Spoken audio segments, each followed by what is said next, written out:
Hi, I'm Hew Ming Yi. I'm Faith. I'm Yuan Ying. Today we are going to talk about everyone has a role to play in making Malaysia to become a safer place to live in. And we will be suggesting what can be done at different levels to achieve this. In the days ahead, it's essential for all Malaysians to take heed of one important lesson of humanity.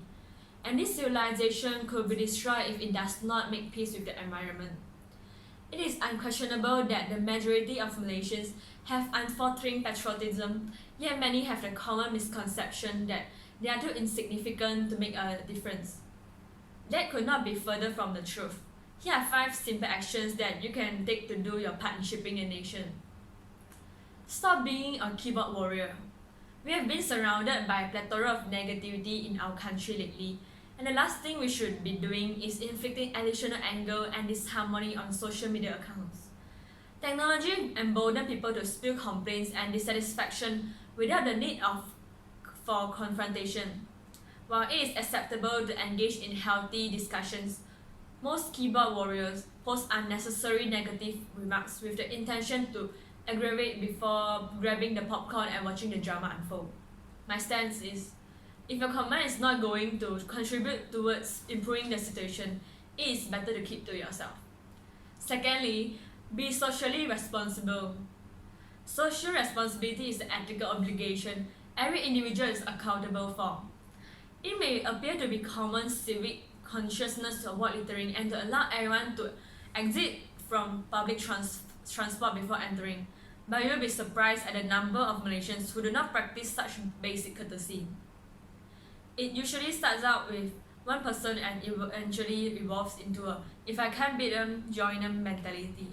If every Malaysian were to adopt the same mindset, it is the recipe to destruction. It is outright appalling to see people casually toss their plastic containers as though it is second nature. You and I need to stand up to tell them off, even if it means being the bad guy. Do not accept or offer bribes. Malaysia has been ranked as one of the most corrupt nations, and its citizens are the key in the fight against this multifaceted and troubling issue. A bribe does not actually have to take place. Abetting and allowing the process is just as inappropriate. How many Malaysians manage to procure their driving license without actually having to pay for a package? Perhaps it's time to take full responsibility for breaking traffic laws and go through the right channels to achieve an objective. We need to stop taking the easy way by choosing convenience, which will eventually lead to Malaysia's downfall. Other than individuals, community also plays an important role in making Malaysia a safer place to live in. Community is a group of people living in the same place or having a particular characteristic in common. People in Malaysia should drive responsibly on the road, cruising on the emergency lane, texting while driving, rubbernecking to view or Instagramming the aftermath of the traffic accident. Many of us are guilty of this at some point of our life. Malaysians are notorious for their non-assistant driving manners. When the traffic conditions are not ideal in Malaysia, it brings out the worst in our drivers. Drivers will seize the tiniest opportunity to pull out all creative tactics to get hit. However, this actually contributes to the slowdown of traffic. If you are repulsed by the idea of queue cutting, this should be no different on the road. Do not allow your solution to be an inconvenience to others. Drivers should put their mobile phone away and wear their seatbelts. It is not only one person who has to be responsible on the road, but it also applies to every single Malaysian driver in order to make Malaysia a safer place to live in. Secondly, have a high moral compass. Malaysians should having a high moral compass so that we can avoid arguments that bring negative effects to our society. Since you are living with people miscreant can barge in the house, if people face hard times, they can survive due to the support structure available to them, provided by sociable community. Rather than living a corporate lifestyle, the community should stick through thick and thin, among themselves, which not only benefits social relationship between the people living in the neighborhood, but it also helps to the crime rate. Actually, the school or college also important in making Malaysia a safer place to live in. So, what can school do to prevent cyberbullying? School can't prevent cyberbullying any more than they can prevent regular bullying. Kids who want to bully will find a way, but school can encourage tolerance, respect, and conflict resolution. Many schools have programs to give students a code of conduct, a safe environment in which to discuss their feelings, and a shared vocabulary that foster empathy.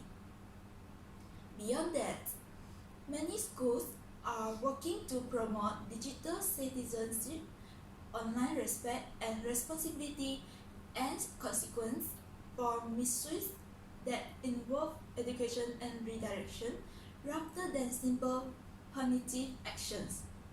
The ideal model is a school that incorporates digital citizenship lessons into the school day.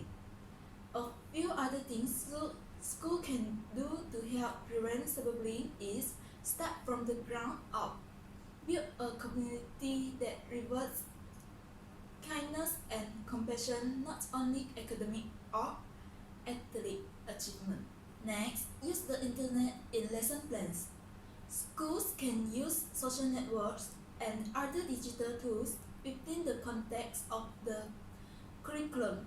For example, an online tool on which all students must collaborate to teach students how to use the internet respectfully and productively. Third, teach digital citizenship. School can implement digital citizenship program that encourage students to work together to understand the importance and power of online tools. Over the years, the government has spent billions of ringgit on development, but what is regrettable is the lack of maintenance. This had to be rectified, and every effort must be made to inculcate among Malaysians the culture of maintenance and safety. And those who are placed in charge must never shirk their responsibility. Crime prevention is an attempt to reduce and deter crime and criminals. It is applied specifically to efforts made by governments to reduce crime, enforce the law, and maintain criminal justice. The government can make stricter alcohol policies like setting higher alcohol tax, reducing the number of alcohol outlets, and revoking alcohol offenders' right to drink. Besides, the government can also arrange some behavioral intervention programs in schools. The program then uses once-a-week interventions based on cognitive behavioral principles to teach youth how to react in encounters that can turn violent. Hotspot policing. The idea is explained by famed criminologist David Kennedy. In many cities, a very small subset of places down to the street and block level drive most of the crime. So, deploying police intelligently in these specific areas can have big impact on fighting crime and violence. Government can also make policies to reduce poverty. Poverty is a problem everywhere in the world. There are a number of different government policies to reduce poverty. We will look at 4 of them, that is, minimum wage laws, social security, negative income tax, and in-kind benefits. First, minimum wage law. It requires all employers to pay their employees a minimum amount of wage that is determined by the government. The idea behind minimum wage laws is to help the working poor without directly increasing government spending. Next is in-kind benefits. In-kind benefits are a non-cash alternative to regular benefits.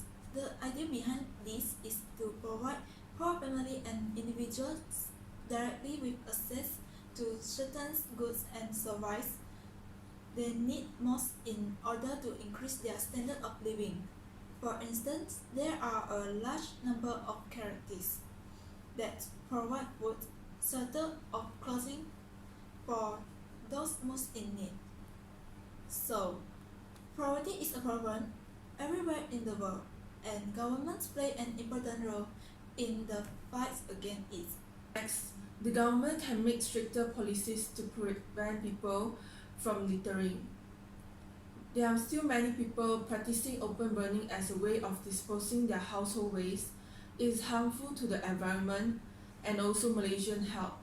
In conclusion, change does not happen overnight and can be a painstakingly slow progress. However, rest assured that by playing our part as a responsible citizen, we are the one step closer to creating a better Malaysia for all. Thank you.